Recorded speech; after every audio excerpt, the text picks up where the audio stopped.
लोकसभा चुनाव एक तरह से आखिरी पायदान पर पहुंच रहे हैं। 6 चरण के चुनाव हो चुके हैं और अभी 7वां और आखिरी चरण बचा हुआ है। और आपको बताते चले कि 7वें चरण में हिमाचल प्रदेश की 4 लोकसभा सीट और इसके अलावा असेंबली के जो उपचुनाव की 6 सीटें हैं उस पर उपचुनाव के तहत भी यहां पर चुनाव होना है। लेकिन अब क्योंकि तारीख बिल्कुल करीब आ गई है, 1 जून को 1 तारीख को हिमाचल प्रदेश की तमाम सीटों पर पोलिंग होना है और एक ही चरण में हिमाचल प्रदेश की तमाम सीटों पर वोट डाले जाएंगे। ऐसे में यहां पर अब चुनावी जो माहौल है वो भी गर्माता जा रहा है और चुनावी कैंपेन भी तमाम सियासी पार्टियों की तरफ से एक तरह से चलाया जा रहा है। और यही वजह है कि बीजेपी और कांग्रेस, क्योंकि यही 2 अहम पार्टियां हिमाचल प्रदेश की हैं और इन्हीं में अक्सर मुकाबला देखा जाता है, तो इन दिनों जैसे जैसे चुनाव की तारीख करीब आ रही है, बीजेपी और कांग्रेस में वार और पलटवार का दौर चल रहा है। प्रियंका गांधी अब हिमाचल प्रदेश पहुंची हैं। उन्होंने आज कई जनसभा की हैं, कई प्रोग्रामों में शामिल हुई हैं और प्रियंका गांधी ने केंद्र की सरकार, प्रधानमंत्री नरेंद्र मोदी, अमित शाह और इसके अलावा हिमाचल प्रदेश की बीजेपी की जो लीडरशिप है हिमाचल प्रदेश की, उस पर भी निशाना साधा है और कई बड़े इल्जाम प्रियंका गांधी ने लगाए। आज इसी को जेकेएलएच प्राइम टाइम में समझने की कोशिश करेंगे।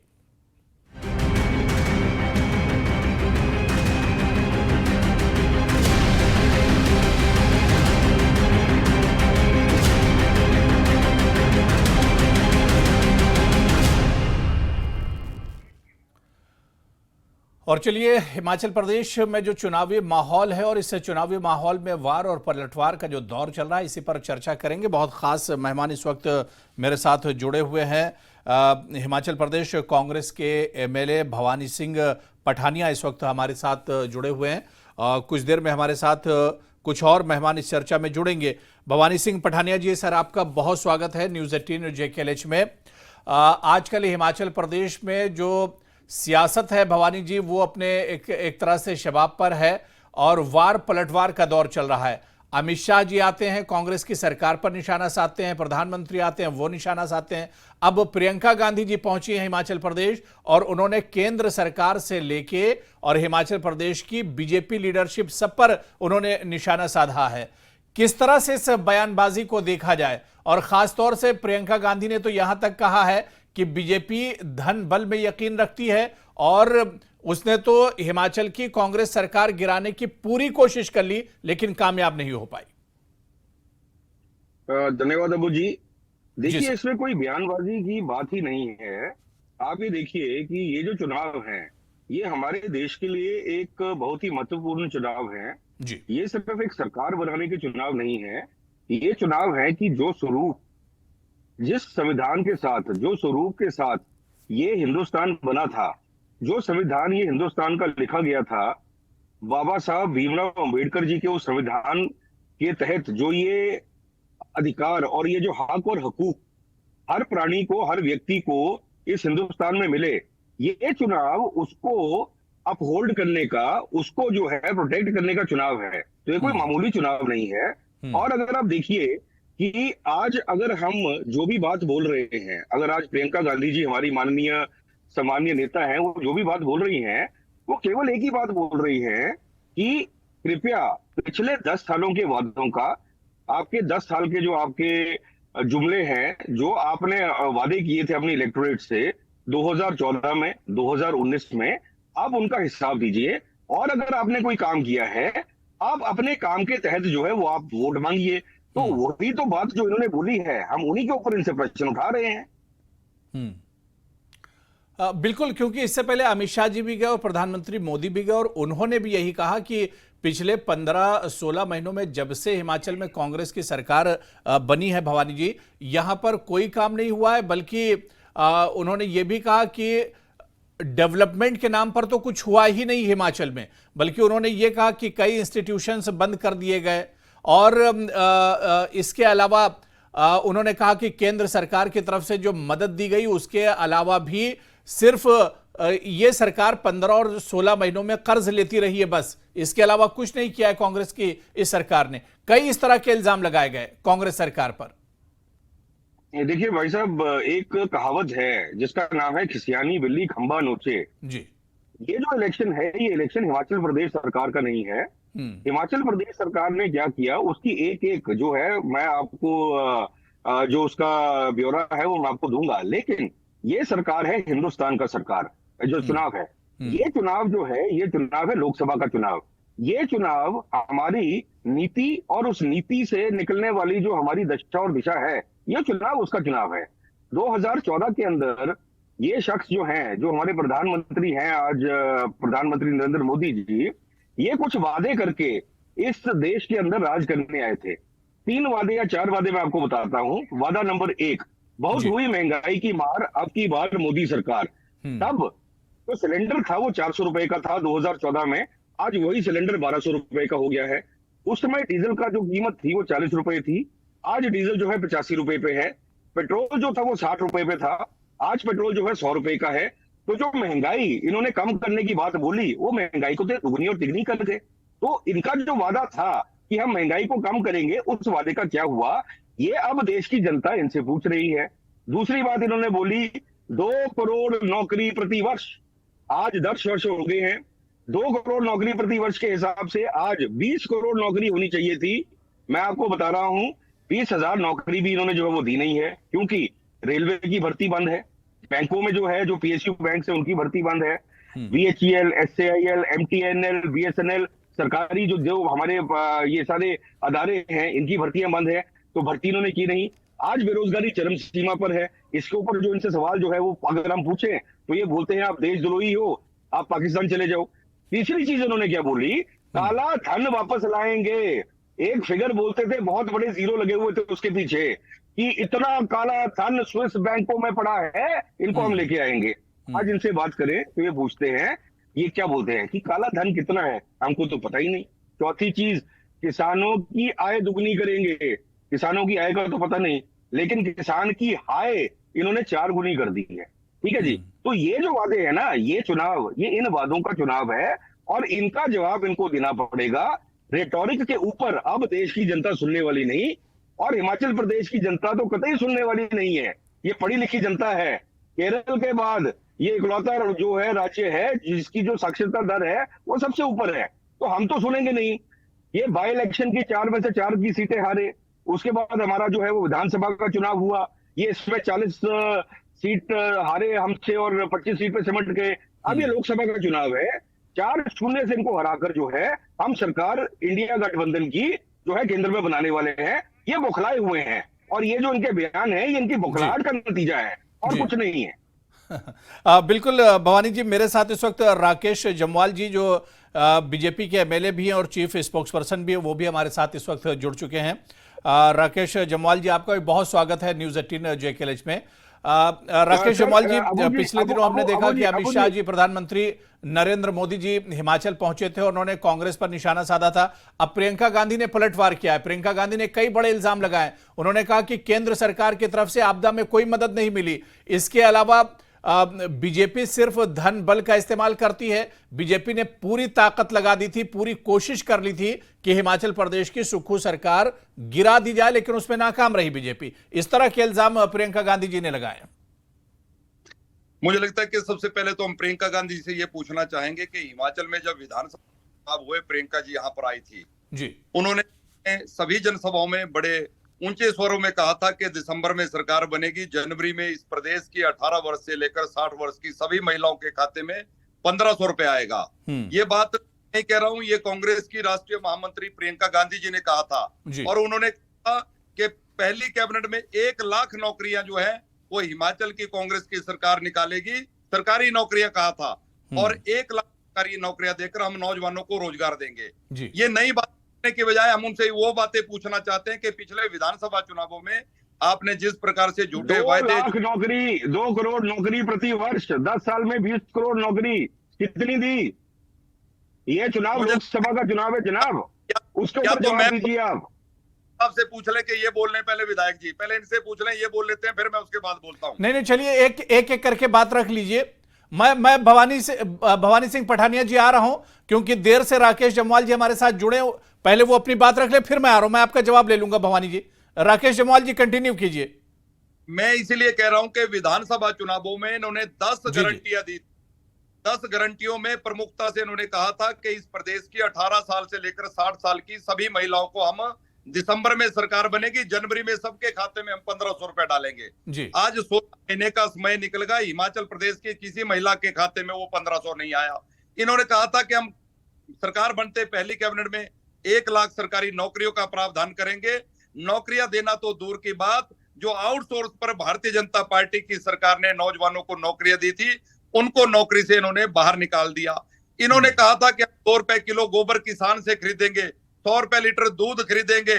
फिर कहा था कि 125 यूनिट बिजली हिमाचल में भाजपा की जयराम जी की सरकार ने दी है, ये कहते हैं कि हम 300 यूनिट बिजली फ्री देंगे। आज एक भी वायदा पूरा नहीं कर पाए, और ये सारी गारंटियां केंद्र से बातचीत करते हुए प्रियंका गांधी जी ने अनेकों जनसभाओं में हिमाचल प्रदेश में कही थी, लेकिन वो 16 महीने में पूरी नहीं हुई। अब लोकसभा के चुनावों में 25 गारंटियां लेकर फिर कांग्रेस आ गई है। तो मुझे लगता है गारंटियों का पूरी देश में खुलासा हो गया है। पूरी देश में एकमात्र गारंटी चलती है, भवानी जी इसका जवाब दे रहे हैं। भवानी जी, पहले जो चुनाव हुए थे उसकी जो वादे कांग्रेस ने किए थे, जिस तरह से राकेश जम्वाल जी कह रहे हैं, वो वादे और गारंटियां पूरी नहीं हुई हैं। अब लोकसभा चुनाव में दूसरी गारंटियां लेकर कांग्रेस आ गई है। अबू भाई, आपसे एक बात बताना चाहूंगा मैं जी। अभी इस सरकार को बड़े 1.25 साल हुआ है, 1 साल 4 महीने हुए हैं, ठीक है। और उसी में इनका सांस फूल गया है। मैंने आपसे जो बात करी, मैं 2014 से लेकर इनके गारंटी पुरुष जो प्रधानमंत्री नरेंद्र मोदी हैं उनकी बात मैं कर रहा हूं। गारंटी पुरुष ने क्या बोला कि बहुत हुई महंगाई की मार, और महंगाई इतनी कम की कि सिलेंडर 400 का 1200 कर दिया, डीजल 40 का 85 कर दिया। ये बोलते थे कि जब जब डॉलर गिरता है उसका मतलब है कि देश का और उसके प्रधानमंत्री की गरिमा गिर रही है। 83 रुपए का डॉलर हो गया है, जो 40 रुपए का इन्होंने करना था। ये इलेक्शन किस चीज का है, आप पहले इनसे बात कीजिए। पॉइंट नंबर 1, ये लोकसभा का इलेक्शन है, ये देश का इलेक्शन है, ये देश की नीति का इलेक्शन है, ये देश की दशा और दिशा तय करने का इलेक्शन है। और उस इलेक्शन में मैं इनसे सिर्फ एक चीज पूछूंगा कि 2014 और 2019 के जो आपके वादे थे वो आपके पूरे क्यों नहीं हुए। और इसमें आपको एक और चीज मैं आपसे पूछूंगा कि अगर प्रधानमंत्री ने इतना काम किया पिछले 10 साल में, तो अपने काम के बेस पर आप वोट क्यों नहीं मांग रहे? आप वोट मांग रहे हो मुसलमान पे, आप वोट मांग रहे हो मंगलसूत्र पे, आप वोट मांग रहे हो मास्क पे, आप वोट मांग रहे हो मछली पे, आप वोट मांग रहे हो मंगलसूत्र पे। लेकिन मां से महंगाई आपको याद नहीं आती, मां से मणिपुर आपको याद नहीं आता। आप अपने काम पे वोट मांगो। आप बताइए मेक इन इंडिया में आपने क्या किया, आप बताइए स्टार्टअप इंडिया में आपने क्या किया, आप ये बताइए कि बाकी आपने जो वादे किए थे उसके ऊपर आपने क्या किया। आप वोट मांग लिए। चलिए राकेश जी जवाब दे रहे हैं, आपके ऊपर वोट नहीं, पठानिया जी, राकेश जम्वाल जी जवाब दे रहे हैं। जी जी, जनता के आगे नहीं आ सकते। राकेश जी जवाब दीजिए। देखिए कई सवाल पूछे यहाँ पर पठानिया जी ने। भवानी पठानिया जी को मैं कहना चाहता हूं कि पिछले 10 वर्षों से मोदी जी की सरकार इस देश में चल रही है जी। आजादी 70 वर्ष बीत जाने तक मात्र 11 करोड़ लोगों के पास बैंक के अकाउंट थे। मोदी जी ने 50 करोड़ लोगों के बैंक के अकाउंट जन धन योजना में खोले। अरे बैंक का खाता खोलकर क्या होता है बताओ? उस बैंक में 15 लाख डाले। भवानी जी सुन लो, जो आप Congress opening new bank accounts, आप बताइए आपने क्या अपने मैनिफेस्टो में लिखा था कि सबके खाते खोलेंगे? आपने नहीं लिखा था। आपने बोला था महंगाई कम करेंगे, आपने महंगाई कम क्यों नहीं की? मेरा सवाल ये है आपसे, और ये मेरा सवाल नहीं है, ये देश की जनता का सवाल आपसे है। आपने क्यों महंगाई कम नहीं की? आपने क्यों बेरोजगारी बढ़ाई? आपने क्यों अग्निवीर स्टार्ट किया? क्यों किया आपने? भवानी जी आपको सुन लिया, या तो आप बोल रहे हैं या मैं बोल लेता हूँ। मुझे लगता है कि आप बोलिए प्लीज, आप बोलिए। हाँ, मैं इसीलिए उसके बाद आप बोलिए। आपकी 60 वर्ष तक सरकार, 6 दशकों तक आपकी कांग्रेस की सरकार रही। आपने 11 करोड़ लोगों के बैंक के खाते खोले। आपके प्रधानमंत्री स्वर्गीय राजीव गांधी जी कहते थे मैं दिल्ली से 1 रुपया भेजता हूं, 15 पैसे गांव तक पहुंचते हैं, क्योंकि नगद लेन देन होता था। कांग्रेस पार्टी नगद लेन देन पर विश्वास रखती है, इसीलिए मोदी जी ने 50 करोड़ लोगों के बैंक के खाते खोले। आज 2000 रुपया किसान सम्मान निधि का दिल्ली से चलता है, किसान के खाते में 1 रुपया भी कम नहीं आता। आज देश में 4 करोड़ लोगों को प्रधानमंत्री आवास योजना में घर मोदी जी ने दिए। आज 12 करोड़ महिलाओं को उज्ज्वला योजना में मुफ्त गैस मोदी जी ने दी। आज 10 करोड़ किसानों के खाते में 2-2 हजार की 3 किस्तें आ रही हैं। और कोविड के दौरान प्रधानमंत्री गरीब कल्याण अन्न योजना मोदी जी ने शुरू की, जिसमें देश के 80 करोड़ लोगों को 5 किलो राशन दिया जा रहा है। भवानी जी, इन सारी बातों का ध्यान रखो। जब कोविड आया था, कोविड के समय में कांग्रेस के लोगों ने क्या किया था, ये सारा देश देख रहा है। लेकिन मोदी जी ने इस देश की जनता की जान बचाने के लिए जो काम किया, देश के 100 करोड़ लोगों को मुफ्त वैक्सीन देने का काम मोदी जी ने किया। आज भारत, क्योंकि आपको पता है कोविड के दौरान दुनिया के सामने चुनौती थी, देश की जनता की जान बचाएं या अर्थव्यवस्था को बचाएं। मोदी जी ने देश की जनता की जान भी बचाई। आज अर्थव्यवस्था 11वें नंबर से 5वें नंबर पर आ गई है। तो भवानी जी, चलिए भवानी जी इस पर जवाब देंगे। मुझे बहुत छोटे से ब्रेक के लिए जाना है। दोनों मेहमान हमारे साथ जुड़े हुए हैं। भवानी जी ब्रेक से लौट कर आएंगे, उसके बाद आप जवाब दीजिएगा। आप मुस्कुरा भी रहे हैं। बहुत छोटा सा ब्रेक लेना है, फौरन हाजिर होते हैं, चर्चा हमारी जारी रहेगी।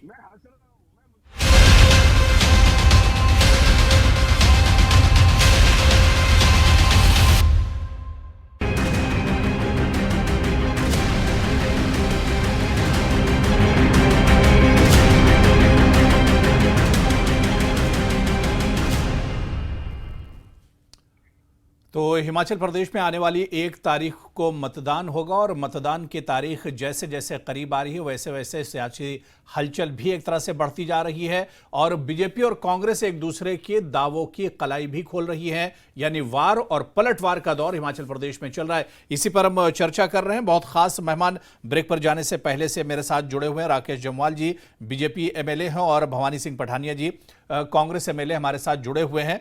ब्रेक पर जाने से पहले राकेश जम्वाल जी आप जवाब दे रहे थे और भवानी सिंह पठानिया जी मुस्कुरा रहे थे। पठानिया जी अब आपकी बारी है, क्योंकि कई चीजें राकेश जम्वाल जी ने गिनवाई हैं कि 2019 के बाद या 2014 के बाद कांग्रेस सरकार ने क्या बीजेपी सरकार ने क्या क्या किया है, किस तरह से डेवलपमेंट किया है, किस तरह से जो महंगाई है उस पर काबू पाया है। तो तमाम चीजें यहां पर राकेश जम्वाल जी ने गिनवाई, लेकिन आप मुस्कुरा रहे थे।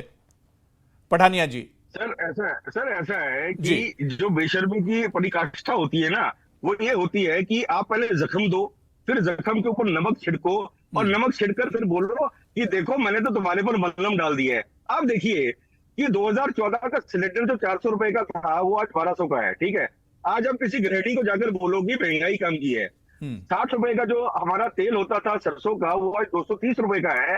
अब उस महिला को जाकर बोलो कि मैंने महंगाई कम की है, मैं बता नहीं सकता वो क्या बोलेगी। नहीं ठीक है, बीजेपी ने अगर नहीं किया तो कांग्रेस, बीजेपी यही तो सवाल उठा रही कि कांग्रेस ने अपने 15-16 महीनों में भी तो नहीं किया है।